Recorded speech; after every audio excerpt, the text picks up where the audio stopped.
Miss Prestige Languedoc toujours avec nous pour encore un petit quart d'heure. C'est la numéro 15, c'est ça, pour le SMS. Il faut voter pour vous, Lucie Moret. Oui. Pour cette belle soirée qui va se dérouler au Lido, on le rappelle, le 10. Le 10 décembre, tout à fait. Vous y serez, Manuel? Oh oui, bien sûr. Plus que jamais. Vous ramenez toutes les robes, etc. C'est la première fois que c'est ma Miss. D'accord. Et vous allez transporter vos robes, comment ça se passe par train? Vous faites très attention. Elle aura le robe. En fait, les robes... moi, je vais porter une robe de Manuel, mais c'est après l'élection, le soir même, on a toutes les mêmes robes. En fait, les 30 candidates, on est habillées toutes par le même créateur. Et ensuite, les 7 finalistes aussi. C'est-à-dire, voilà, on est toutes sur le même pied d'égalité. 30 candidates, il n'en restera plus qu'une. Voilà. Votez donc pour Lucie Moret, s'il vous plaît. C'est la numéro 15. Hein. On va SMS, on a toutes les infos sur le site du Comité National Prestige sur Internet. On va parler d'un autre rendez-vous, d'un autre concours, mais le concours régional de miel. Eh oui. Ça va bien? Ça va bien. Bienvenue, merci. Frédéric Chambon. Vous êtes le président du syndicat apicole du Gard, parce qu'il y a des syndicats. Il y a des syndicats apicoles, oui, la profession apicole est structurée en syndicats. Il y en a au moins un par département dans notre région Languedoc-Roussillon, avec une fédération apicole Languedoc-Roussillon pour chapeauter le tout, et une association de développement apicole professionnel aussi, pour générer toute la partie ce qui concerne les apiculteurs professionnels et leurs problématiques. Il y a 2 syndicats dans le Gard. Dans le Gard, il y a 2 syndicats, oui. Un syndicat d'apiculture du Gard que je représente et un syndicat professionnel autonome aussi. Mais le but, c'est de défendre les abeilles, hein? C'est ça? Abeilles, les apiculteurs aussi. Bon, très bien. Et vous allez défendre le miel, les abeilles, notamment lors de ce concours régional qui est privé, mais on va en dire un petit mot. Journée qui va se dérouler au château de Générac, ce sera ce jeudi. C'est ce jeudi. Concours régional Languedoc-Roussillon. C'est demain matin, c'est le concours régional Languedoc-Roussillon concernant les miels, les pains d'épices et les hydromels. Il est organisé par la Chambre régionale d'agriculture et il est soutenu très fortement par le Conseil régional.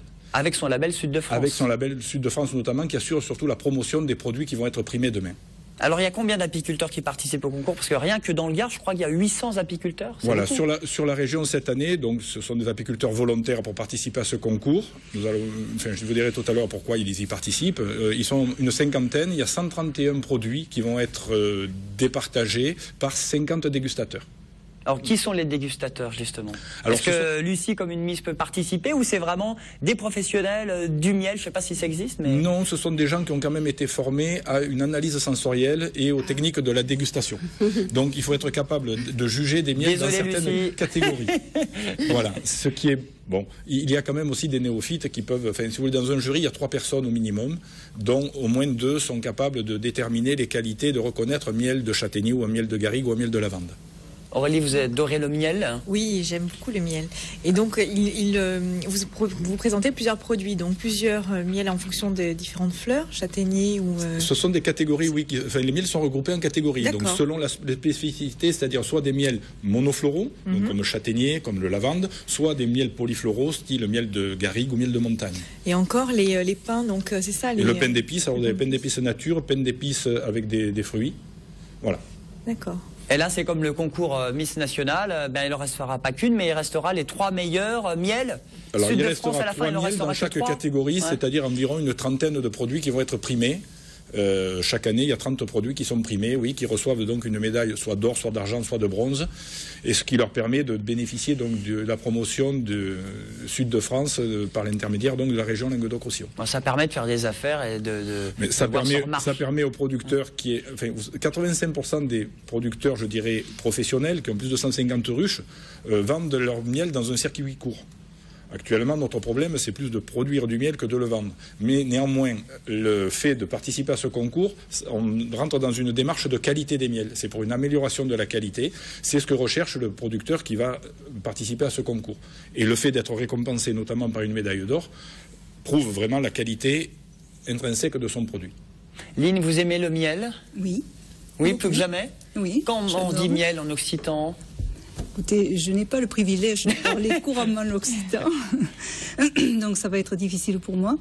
Alors on vous a invité parce que vous êtes co-auteur, même si vous ne parlez pas occitan, vous connaissez pas mal son histoire, co-auteur du dictionnaire sur l'occitan, c'est un petit Larousse? Un petit dictionnaire insolite de l'occitan et des occitans. Alors qui existe déjà en version alsacien, version ski, version breton, vous avez dit pourquoi pas version occitan? Oui, c'est une collection de quatre titres que promeut Larousse cette année. D'accord, on appelle ça dictionnaire, mais c'est pas vraiment un dictionnaire, c'est-à-dire il n'y a pas de signification de miel, par exemple, en occitan dedans. Pas du tout, ce n'est pas un lexique, c'est un petit dictionnaire insolite de l'occitan et des occitans, c'est-à-dire qu'il parle de notre région par le biais de la langue.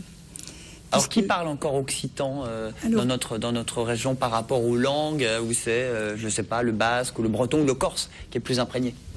Alors, en Occitanie, l'Occitanie est une très large région, puisqu'elle va de l'océan Atlantique jusqu'aux Alpes. Et les gens qui parlent occitan, qui parlent couramment occitan, on a beaucoup de personnes âgées, bien sûr, encore dans les villages.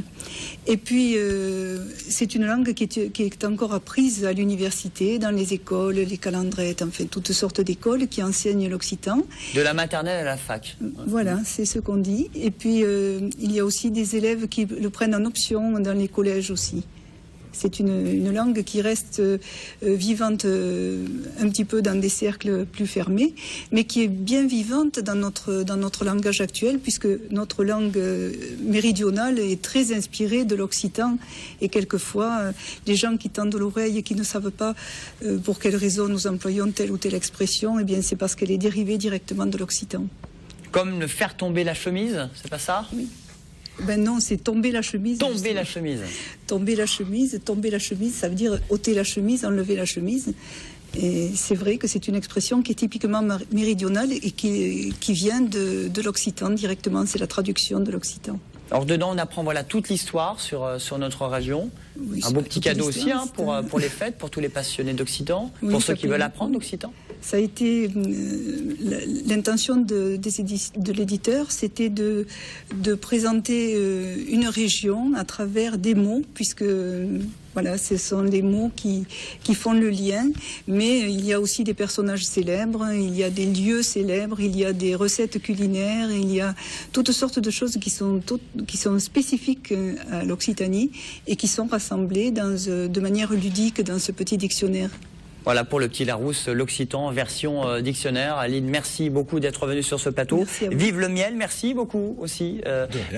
Frédéric, pour cette rencontre à Générac, mais vous reviendrez sur le plateau pour nous parler du miel. C'est toujours bien de défendre les produits de la région et notamment les produits sud de France. Aurélie, à très bientôt. Vive le carton et vive les expos. Vive le jazz avec Roy, le nouvel album. Et Alfred qui sera sur la scène notamment de la Fac de Lettres à Montpellier. L'UM3, ce sera ce jeudi. Et vive les Miss et vive Miss Prestige Languedoc. Elle s'appelle Lucie, votez pour elle. Et merci, vive la couture également, Manuel. On vous remercie d'être venu sur ce plateau. Bonne soirée, à demain sur TV Sud. Merci à tous.